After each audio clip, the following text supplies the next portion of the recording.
Everyone told Henry Ford he was insane. Poor people don't buy cars, they said. Focus on the wealthy, that's where the money island. Ford ignored them completely. Instead, he built a business model around serving people who couldn't afford his product yet. The result? He became richer than anyone who served only the wealthy. Today, I'm revealing the psychological principle behind Ford's counterintuitive strategy and why the biggest fortunes in history come from serving the masses, not the elite. Because here's what most entrepreneurs miss. There's more wealth in creating access than in creating exclusivity. Welcome to the Wealth Mind, where psychology meets prosperity. What you're about to learn challenges everything you think you know about wealth building. While most people chase wealthy customers, the greatest fortunes come from a completely different psychological approach. We'll examine Ford's revolutionary psychology, the mental models that made him rich, and how modern entrepreneurs apply these same principles to build billion-dollar empires. By the end, you'll understand why serving the poor can make you richer than serving the rich, and how to apply this psychological insight to your own wealth building. In 1903, conventional business psychology was simple. Serve the wealthy because they have money to spend. Cars were luxury toys for rich men, status symbols, not transportation. The average car cost $2,000, equivalent to $70,000 today. Working class families earned $400 per year. Every expert, investor, and businessman agreed. Focus on wealthy customers.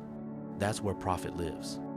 Ford's psychological breakthrough, reverse market logic. While everyone saw a small market of wealthy buyers, Ford saw something different. He had grown up poor on a Michigan farm. He understood working class psychology in ways wealthy entrepreneurs never could. Ford's psychological advantage came from personal experience with scarcity.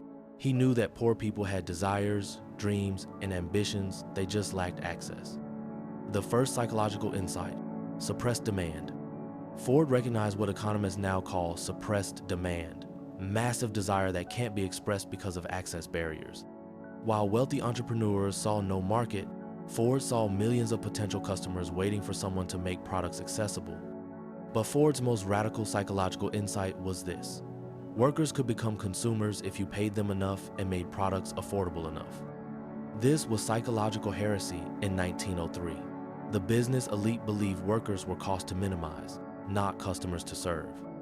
The psychological revolution, workers as customers.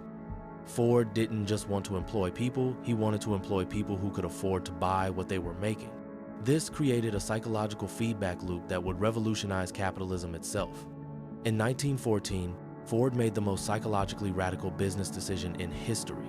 He doubled worker wages to $5 per day. The business community called him insane. Economists predicted bankruptcy. Competitors laughed. They were all psychologically trapped by scarcity, thinking, pay workers less, profit more. Ford's psychology, abundance through circulation. Ford understood that money paid to workers would circulate back as product purchases. Higher wages didn't reduce profits, they created more customers. The psychological analysis, creating your own market. Traditional psychology, compete for existing customers. Ford psychology, create new customers through access. When Ford paid workers $5 per day, he wasn't just employing them, he was manufacturing his own customer base. The results were psychological proof. Worker turnover dropped to almost zero. Production quality increased. Most importantly, Ford workers could afford Ford cars. Ford had created a self-reinforcing wealth generation system that his competitors couldn't understand or replicate. But Ford's wage strategy only worked because of his other psychological insight: radical cost reduction through assembly line production. Ford reduced Model T production time from 12 hours to 90 minutes. This wasn't just efficiency, it was psychological warfare against high prices. The psychological principle, simultaneous expansion. While increasing wages, Ford was decreasing costs. This dual psychology, expand access, reduce barriers, created unprecedented wealth. Ford's Model T started at $850 in 1908. By 1925, it cost $290. As production increased, prices decreased. This violated conventional business psychology. Scarcity creates value. Ford's psychology. Access creates wealth. The psychological breakthrough. Abundance mindset.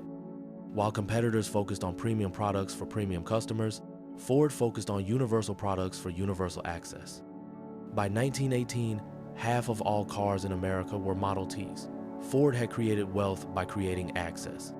The psychological impact, creating the middle class. Ford didn't just build cars, he built the psychological foundation of the American middle class. For the first time in history, workers weren't just surviving, they were consuming. They bought homes, radios, clothes. This created demand in other industries, generating wealth throughout the economy. Case study, the multiplier psychology. When millions of people can suddenly afford products, it creates a consumption boom that generates wealth for everyone in the supply chain. Ford proved that serving the masses creates more wealth than serving the elite. The psychological lesson, circulation versus concentration. Wealthy elites hoard money, removing it from circulation. Ford's workers spent money, keeping it in circulation. This circulation created more wealth than concentration ever could. Ford had discovered the psychology of wealth multiplication through access.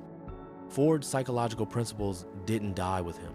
Every major fortune since has applied the same mental model.